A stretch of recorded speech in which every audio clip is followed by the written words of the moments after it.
Today in this video, I wanted to bring to you a really special training. I'm going to be talking about when and how to hire a killer appointment setter and all the lessons I pretty much learned from scaling to multiple six-figure months with the setter scaling my organic. Now we have 3 full-time setters in our business. And so I wanted to make sure I give you kind of these keys I took away. And the content I'm about to go through, the training I'm about to go through is actually a training that's inside my elite mastermind program. And so I'm going to be sharing with you when to hire, when's the right time to hire, and when it's not the right time to hire, so you don't make fatal mistakes in your business. And second, what to look for in a setter so you know who to bring on. And so that's going to be how you bring on the right person, make sure they are the right fit for your team. Because the last thing you want, I see this a lot in the industry, is you bring on a person, they like last 60 days and they quit. So they don't even go past 3 months in your business. And when you get that kind of an issue, you start hiring and firing setters and hiring and hiring. And so what happens, like after a year, you've had 3 or 4 or 5, 6 people coming down to your business. You've never had enough time to actually build momentum with one person to pack your calendar consistently. And so hopefully this will clear up a lot of the mistakes that people make, misconceptions around stuff like that. And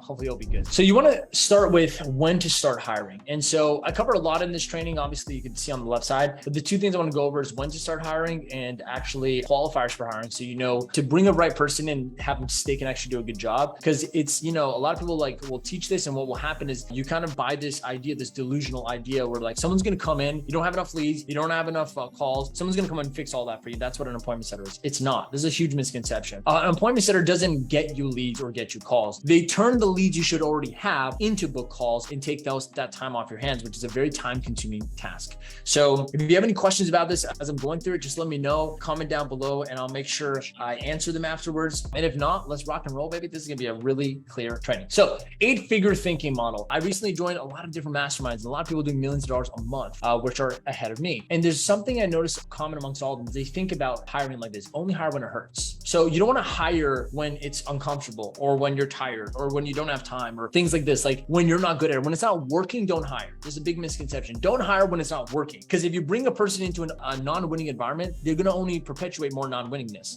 And so when you bring a salesperson, a closer into your company, and you don't have enough calls, they're going to come in and just not do good. If you bring a setter in and you don't have an organic system set up, a streamlined process, and all this stuff, and you have proper structure and training for them and have enough leads for them to work on every day, they're going to come in and start off the bat with bad habits. And so you want to hire when it hurts. And here's the definition of that means. Does it cost you more to do this versus paying someone? What I mean by that is you want to hire when the thing you're doing, you could be doing something that makes you more money. I'll give you an example. If you're spending most of your time closing the calls that you get, well, then spending an hour in a chat to try to book another call would it cost you, let's say your program is $5,000, because you could have taken a sales call during that hour and closed $5,000. Does that make sense? And so when you find that the thing you're doing, which is appointment center, like getting through organic, posting things, replying to people, messaging them, getting them to get on a call, when you find out that doing that for an hour actually doesn't make you $5,000 and doing another activity would, you now have the justification for why you would pay a piece of your money to somebody else to take that time off your hands. Because the time could be spent as a CEO doing something more important. Does that make sense? Does it cost you more to do this versus paying someone else? So of course, it actually makes you less money to book your own calls if you could be taking a sales call and closing sales. And then when you have a closer, for example, same principle applies. If you're taking sales calls, you're only making $5,000 a call. What if you had that same hour to sit down and map out the next content strategy, the next offer, the next launch, the next challenge? In that case, you could have made $100,000 in that 1 hour just planning something to make it, then taking a $5,000 sales call. So what you do as you scale your business is you want to keep replacing your time, the things that's taking up your time, with things that are higher value in activity. And so every time you do that, you have a reason now, an actual justified reason for hiring a person to replace that job. And that's the point of why we pay them commission, by the way, guys. We pay them commission because a piece of now our margin goes to them for taking time off our hands to do something more valuable that actually makes us more money. That's the point. A lot of people don't get this, and they start hiring people when there isn't a justified reason. So now they just feel like a person's costing them instead of them making that money themselves. So hopefully that makes a lot of sense. So going back to this, does it cost you more to do this versus paying someone else? Are you hiring because it's broken or because it's working too well? And there are 2 different scenarios. If it's broken, you're hoping that the hire you bring in is going to fix it for you. But that's your job. You're the CEO. But if it's working too well, it means you have too much to handle, which is why that's actually what makes the person you're bringing in valuable. That's what attaches what justifies paying them money, because they are actually doing something because it works too well that you can't manage it. Does that make sense? Awesome. And the next one is, have you maximized this position yourself? So like, if you can't even book 10 calls in a week on your own, like why would you expect an appointment setter to come and do that? That's my point. Like, they're going to come into an environment where it's normal for you to have 3 to 4 calls, maybe a week. Well, then they're going to come in and do half as good as that until they're better. And if they're better, like if they're experienced, they might just do just that much and a little more. So you want to make sure you have figured it out, at least on the basics, so you can see if someone's doing a good job or not. Okay. Now here's some prerequisites before hiring. Here's my rules in business, principles I think are timeless that will always avoid you from making dumb mistakes, which we call dumb tax in business. Like, you pay a lot of tax from being dumb, making dumb mistakes. And so you could avoid that dumb tax by just doing these things. Number one, you have booked and taken 50 to 100 sales calls personally yourself. Until you have taken at least 50 to 100 sales calls, you don't even know if you're going to close the calls that you're going to pay someone else to book for you. Does that make sense? Next one is you have at least a 10% conversation to call conversion rate in setting, which means when you spend a full day on appointment setting, like on organic, like I remember one Sunday, I spent like 4 hours and I booked like 4 calls in those 4 hours. I'm like, that's a really good ratio. And I only talked to like 20 people. So I'm like, my close rate is pretty high. And so I know that if I can actually turn 10% of my own organic leads into a book call on my calendar, that I know how to also see what that looks like, how to train the person to make sure they do that job well, and that I can actually monetize my organic so it justifies paying somebody, because the money has to come from somewhere to pay them, right? And then you want to make sure you have at least a 30% close rate on all your completed calls, all your calls taken. Okay, and the reason for that is, like, imagine you get someone booking you 10, 15 calls a week, but you have a 10% close rate. Well, it doesn't fucking matter. They're not going to make any money. You're not going to make any money. You're going to think they're the problem. Why are you booking me bad leads? No, it's why are you doing bad marketing? That's the thing. So there's so many things that can go wrong where hiring the actual appointments that are bringing them in your business can just make it worse for you instead of doing the basics that you don't want to do and mastering that. And lastly, you have a list of training assets for your setters or for closers, because this training is obviously for setters and closers, same kind of process when you're bringing them in. And so if you don't have things in place to actually have them trained up, to understand your culture, to understand your program, to understand the logistics, to get like track their thing, you have a tracker set up so you can actually track if you're doing well. If you don't have these things, don't hire a setter, because it's going to get a waste. It's going to be wasteful. You're not going to know how to track them. They're not going to know how to know if they're doing well. I did this all the wrong way in the beginning, by the way. Now I have all of the right things. We have trackers in place. We have metrics in place. We have the KPIs. We have trainings and assets, infrastructure, manager. But like we got there one by one, like step by step. And so, by the way, if you're watching this right now, you're like, man, where do I get a setter? You know, how do I make sure they're good? Where do I get those kind of trackers? How do I build the infrastructure? Right now, we're running a promotion, done for you setter bonus, where if you applied and qualified to become a part of our Scaling Your Clients program, we'll give you an actual free setter, which means when you come into the business, we'll give you our entire viral organic marketing system that literally works with 90% predictability. So if you come into the program, become a client, we give you a setter and we give you all the infrastructure and the weekly calls to make sure you know how to scale that setter so that they can pack your calendar. You can do only the things you love, which is putting out content, which is being an influencer, and second, coaching those clients and closing the clients. So you get to choose who you work with. And so if you're watching this and you want to do that, all you got to do is message me right now, DM me the word setter, and I'll make sure I respond to you. We'll get you on our calendar. It's really packed right now. People are like rushing in, but we'll make some time. If it's possible, if you're right fit, we'll make it work, or you can comment down below the word setter and I'll make sure we reach out to you. So going back to when to start hiring, right? You just want to make sure that you only hire when it actually costs you to do that thing. If you hire when it's broken, you're going to have bad results. If you hire when you haven't maximized that position, so you don't know what the best potential looks like, you won't get the most out of the next person that comes in. And when you hire when you aren't, that's the most expensive thing you could be doing, and there's nothing else, you won't know what to do with your time once the person's hired in. So that's when to start hiring. Let's talk about qualifiers, guys. This is next level stuff. I'm about to show you character traits I've learned in my experience, hiring experienced setters, beginners, and logistics. So I'll start from the bottom, by the way. The logistics is pretty simple. Don't hire, you want to be careful. It's not that don't hire. I've had some killer setters come from third world countries, but I've noticed that with third world country setters, their time difference becomes an issue and language becomes an issue and their limitations like internet. So these are just logistics. If you interview a person and they go, hey, like I can fix it, I have internet, or the time difference is that crazy, then it's not a big deal. But this is something I'd be worried about. Like I'd be concerned about, like if this could become a problem at scale. Also, unless they have 6 to 8 hours or more per day to work 6 days a week, don't hire the person, because you want them working 6 days a week, Sundays off, and at least a half day on Saturday, and they have at least 6 to 8 hours to go, because the amount of leads that are going to have to go through, it's going to require that much time. And everything in setting is all about following up. So like a lot of time you spend following up with people that are warm. And also great internet connection and communication. If they're bad communication, if they have, like logistically, if they can't get the job done, there's no point of hiring someone. Okay. Now, when you are hiring the person, here's some qualifiers. Here's for us, our business. You don't have to follow this, but this is mine. First, we hire first based on character, second on skills. sales. I don't care if the person's really good at setting and they're super experienced. If they have a shitty culture, personality, character, I don't bring them in, because the cost of someone being a bad fit culture to your business is much greater than the cost of you booking your own calls. I promise you that. Second one is that they have tough skin, okay? It doesn't take things personally. If you get someone who's super like offended easily and like they're just everything's attitude, like they're gonna start making you feel like you gotta walk around eggshells as they work for you, and like you can't really manage them or coachable. They have to be able to be coachable, have tough skin, like nothing bothers them. Also in the field of appointment setting, it's like sales. It's no different. Some people, it's a misconception. Some people think, hey, sales and setting are different. It's not, guys. It's sales, but in a messenger chat instead of on a call. There's no difference. Objection handling is all the same.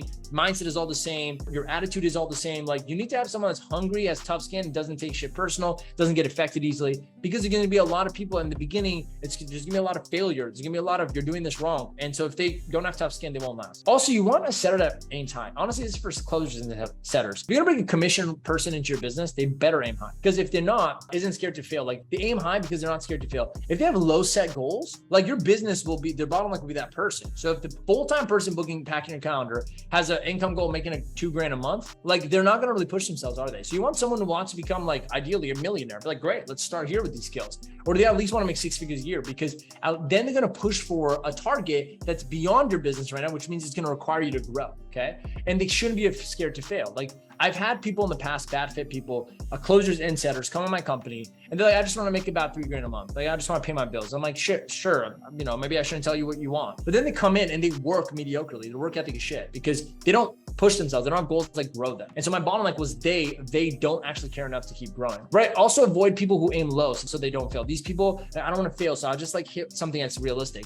Guys, goals should be set to grow you, which means by default, you should be asking how we're going to do that. If you set a goal that's like, they know they can do, they're not the right person for the job. Positive mental attitude is super important. Avoid people who complain or whine about stuff. Okay. Because if they do, you're going to hate working with them. Even if they pack your calendar, you're just not going to like having meetings with them every day, seeing their face, and also representing you in the chat. If they're misrepresenting you, imagine what kind of bad people you get on calls and people in your programs. Coachable, man. They got to have 100% coachability index. What I mean by that is I learned this concept a long time ago. There's 2 coachability measurements, learning and changing. Is your willingness to learn 10 out of 10? Is your willingness to change 10 out of 10? For example, a lot of people are willing to learn, but not willing to change. So they might want to learn how to make, 5 to 10 grand a month, appointment set, work with you, but they might be willing to change the things that actually will get them that. So if they have a 10 out of 10 willingness to learn, but like a 3 out of 10 willingness to change, like you go, hey, well, like you can't just work only 4 hours a day. You got to actually put more time in. They go, oh, I don't want to change that. Well, then they really have 10 times 3 is 30%. They have a 30% capacity out of 100 coachability index. So if they're actually a 30 out of 10, out of 100, which is bad, right? You want 100 out of 100 coachability index. Okay. Humility, very important. Doesn't know how good they are. This is a think and grow rich kind of, philosophy for me. I love working with people like they don't know how good they are, but we know they're good. I want someone who doesn't know how good they are, but they do, but they don't like admit it or they still want to learn. That's another big character trait I look at. I'm also being proactive. Like they don't wait for you to tell them what to do. Like if there's any person I would never hire in my business, here's 2 types of people you want to avoid in hiring. By the people who can't even do what you ask them to do. And then there's people who only do what you ask them to do. Both those people, stay away from. You only want people that do more than what's ever expected of them. They don't wait to do it. So I've had setters come into my business that like, unless I said exactly to do exactly this way, they won't do it. And I'm like, dude, like, look at all these leads. Don't you have your own initiative to go, let me go get them. I want to make money. They're like, oh, I just didn't think you need me to. I'm like, dude, you're not a VA. Here's another misconception. Appointment setters aren't VAs. A lot of people do this wrong, man. You hire reception-oriented to be a receptionist. You hire the person that should be at the front desk of a real estate office to do your setting. You need a salesperson. And so a person who isn't proactive, like they don't themselves are naturally motivated to go find more leads or come up with like a system for themselves. Okay. And the last one is entrepreneurial. Like you usually want someone that wants to build their own thing one day.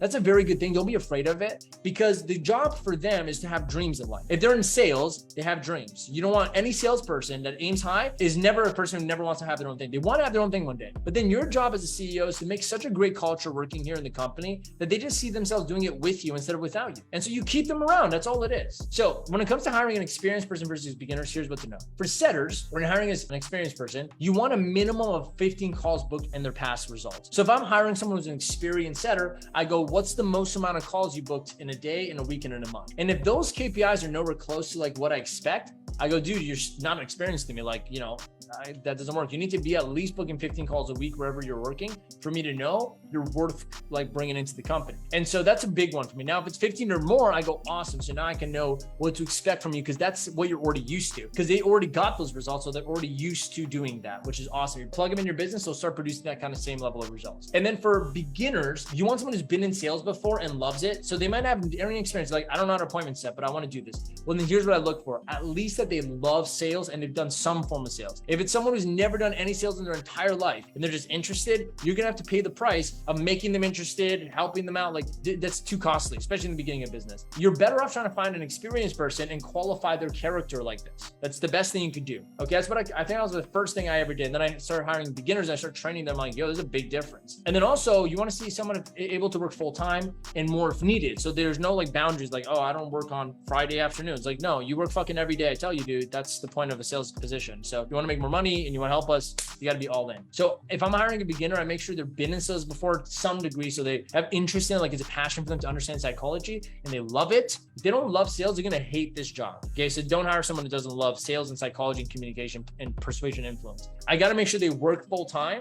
They can work full time, 8 hours a day and more if needed. And lastly, they're looking to master sales. It's like their life vision. Like, I really want to be the best at this one day, or I really want to learn how to do all this stuff. So these are the kind of things I look for in a beginner. And if it's an experienced person, I'm looking for these kind of results, minimum 15 a week. That's good enough for you to take and scale them as well. These are the logistical things to worry about. And these are the character traits I look for when I'm qualifying someone to actually work in our company. So guys, appointment setters is really the key. Once you have an offer that sells and you have your organic dialed in, or you need help with that, we help you with that. Plug an appointment setter in the middle of your social media to take care of all your leads to just fill your counter so you can just get on calls and close. If you don't know where to find a setter or how to create a job application or how to pay that person, how to train that person, how to track that person, we have all of that built inside of our program. So if you want to become a client, pretty crazy. We give you the entire infrastructure for organic, our sales system, our organic sales funnel, offer creation, our mindset for high performance. And then we give you a tracker to pretty much look at your entire business and manage a setter. And then we give you that setter too. As soon as your business is qualified for that, we get you on a setter and we start helping you scale. Now, love you guys lots. I'll see you soon and go on and make the rest of your week the best of your week.